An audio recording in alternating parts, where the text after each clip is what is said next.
Você já parou para pensar quanto tempo você gasta diariamente em filas? Talvez você possa usar isso como um bom passatempo quando estiver em uma. Dependendo da sua rotina, poderá até fazer um cálculo de quanto tempo de vida você já perdeu apenas parado esperando por algo. Talvez o resultado não seja muito animador. Então o que você pensa? Em desistir? Mas você precisa pagar aquela conta, senão vai pagar multa. Vai continuar doente, pois não aguenta mais esperar para ser atendido no hospital? Ou então largar o carro no meio do engarrafamento e ir andando para casa? Por muitas vezes, somos obrigados a encarar essas inevitáveis situações que estão presentes no cotidiano humano. Uma fila ocorre sempre quando a procura por um determinado serviço é maior que a capacidade deste de provê-lo. Essa situação existe desde o início da civilização. Então, como dimensionar a quantidade de servidores ideal para atender a toda a demanda? Será que é tão simples quanto parece? Podemos então pegar a média de clientes por hora e dividir pelo número de servidores e é só analisar o resultado? Desta forma, continuaríamos com as indesejáveis filas que assolam nossas vidas, pois as mesmas têm a capacidade de se acumular imprevisivelmente. E o que isso significa? Que utilizando esse método, precisaríamos de uma bola de cristal para fazer tudo dar certo. Caso contrário, teríamos em alguns momentos longas esperas e em outros nenhuma. Não temos como prever exatamente quanto tempo cada serviço durará ou então quantos e como os clientes vão chegar no decorrer do tempo. Este problema começou a ser estudado há mais de 100 anos atrás, quando em 1909 um matemático dinamarquês das telecomunicações chamado Agne Erlang começou a trabalhar em aplicar a teoria das probabilidades a problemas de tráfego de telefonia e publicou o primeiro trabalho neste assunto, provando que ligações telefônicas distribuídas aleatoriamente seguiam a lei de distribuição de Poisson. Erlang é considerado o pai da teoria das filas, que atualmente é um setor da pesquisa operacional que utiliza conceitos básicos de processos estocásticos e de matemática aplicada para analisar o fenômeno de formação de filas e suas características. Então, qual a razão pela qual os gerentes dos estabelecimentos e o poder público não aumentam suas capacidades de atendimento? Podem ser resumidas basicamente por dois motivos: inviabilidade econômica e limitação de espaço. Dessa forma, a teoria das filas tenta encontrar um ponto de equilíbrio que satisfaça o cliente e que seja viável economicamente para o provedor do serviço. Um problema de filas típico pode ser descrito como clientes chegando, esperando pelo serviço se não forem atendidos imediatamente e saindo do sistema após serem atendidos. Existem dois tipos de tempo de espera de cliente: o tempo que o cliente gasta na fila e o tempo total do cliente no sistema, que seria o tempo na fila mais o tempo de serviço.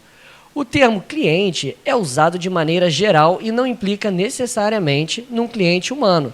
Pode ser uma fila de carros, uma fila de navios, de aviões. Nos processos de filas comuns, os processos de chegadas são estocásticos, ou seja, desenvolve-se no tempo e no espaço conforme as leis de probabilidade.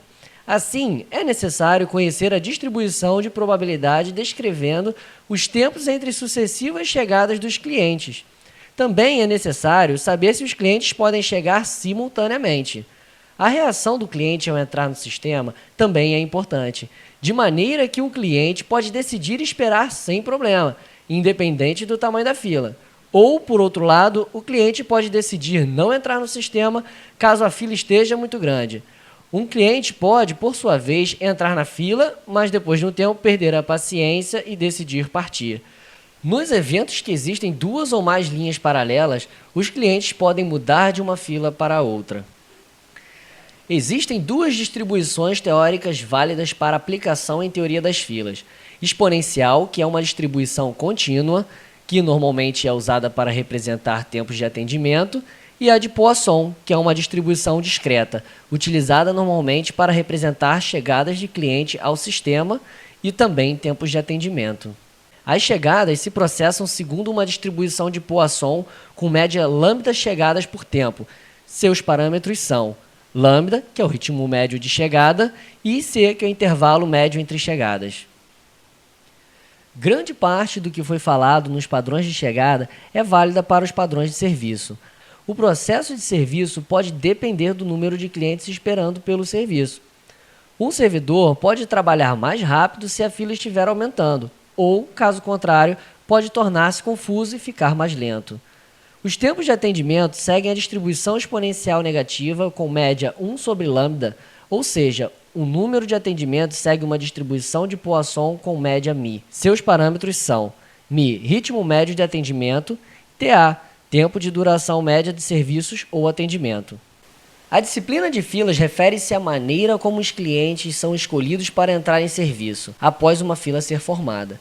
A maioria das disciplinas comuns que podem ser observadas na vida diária é FCFS, First Come, First Served, ou seja, o primeiro a chegar é o primeiro a ser servido. Entretanto, existem outras disciplinas, tais como LCFS, Last Come, First Served, a disciplina SIRO, Service in Run and Order, que atua de forma aleatória, e também tem a disciplina PRI, Priority Service, baseadas em esquemas de prioridade.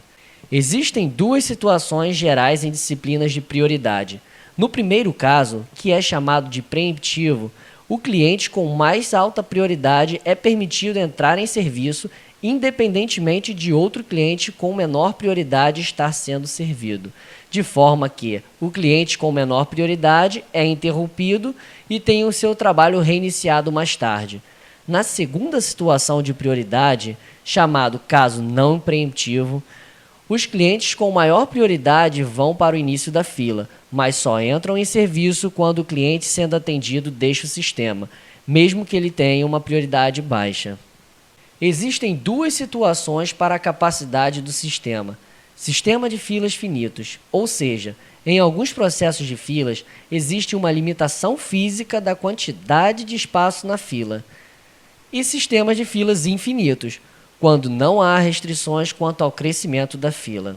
Quando o número de canais de serviço são definidos, tipicamente estão sendo determinados o número de estações de serviço paralelos que podem servir os clientes simultaneamente, podendo possuir uma fila para cada servidor ou uma única fila para atender a todos os servidores. O sistema de fila única é mais rápido do que o sistema de filas independentes. Mas por que isso acontece? Quando um caixa tem a sua própria fila, qualquer problema que aconteça paralisa aquela fila completamente. No sistema de fila única, enquanto um caixa resolve um problema, a fila continua andando normalmente. Mas a maioria das lojas evita o sistema de fila única, porque fila grande espanta cliente. Um sistema de filas pode ter um único estágio de serviço ou podem ter vários estágios. A notação de processos de filas mais utilizadas atualmente foi proposta por Kendall em 1953 e é descrita por uma série de símbolos, tais como A, S, M, K, N, Q, onde estão apresentados nesta tabela autoexplicativa. Denotando a taxa média de clientes chegando no serviço de filas como lambda e a taxa média de serviço como mi, sendo que uma medida de congestionamento para o sistema C-Server é ρ igual a lambda sobre C mi. Quando ρ for maior do que 1, o número médio de chegadas no sistema excede a taxa média de serviço do sistema, de forma que, quando o tempo avança, a fila se torna cada vez maior, impedindo qualquer situação de equilíbrio. Assim, para obter uma situação de equilíbrio, ρ deve ser estritamente menor do que 1.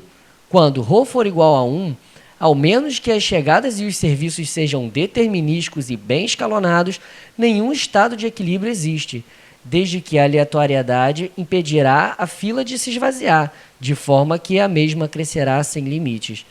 Por essa razão, se a taxa média de serviços e a taxa média de chegadas são conhecidas, o número médio de servidores paralelos requeridos para garantir a solução de estado de equilíbrio pode ser imediatamente calculado encontrando o menor C que satisfaça a equação lambda sobre C mi menor do que 1. Com base em tudo o que vimos sobre a utilização da teoria das filas, podemos avaliar o comportamento de um sistema de filas e seus parâmetros, como, por exemplo, a probabilidade de haver N clientes no sistema, a probabilidade de que o número de clientes no sistema seja superior a um certo valor, a probabilidade de que o sistema esteja ocioso, a probabilidade de que o sistema esteja ocupado, o número médio de clientes no sistema, o número médio de clientes na fila. o tempo médio de espera na fila por cliente e o tempo médio gasto no sistema por cliente. Para um sistema de filas simples, podemos ter 3 alternativas de tratamento. Tratamento por emprego de bom senso e um pouco de adivinhação, o qual batizaremos de achiometria. Tratamento analítico, empregando-se teoria das filas. E o tratamento por meio de modelagem e simulação. Esse vídeo aborda de forma superficial a segunda alternativa, uma ferramenta poderosa que vale a pena um aprofundamento devido à sua grande área de aplicação. Sempre é hora de aumentar conhecimento e se especializar. Desejo a todos um bom estudo.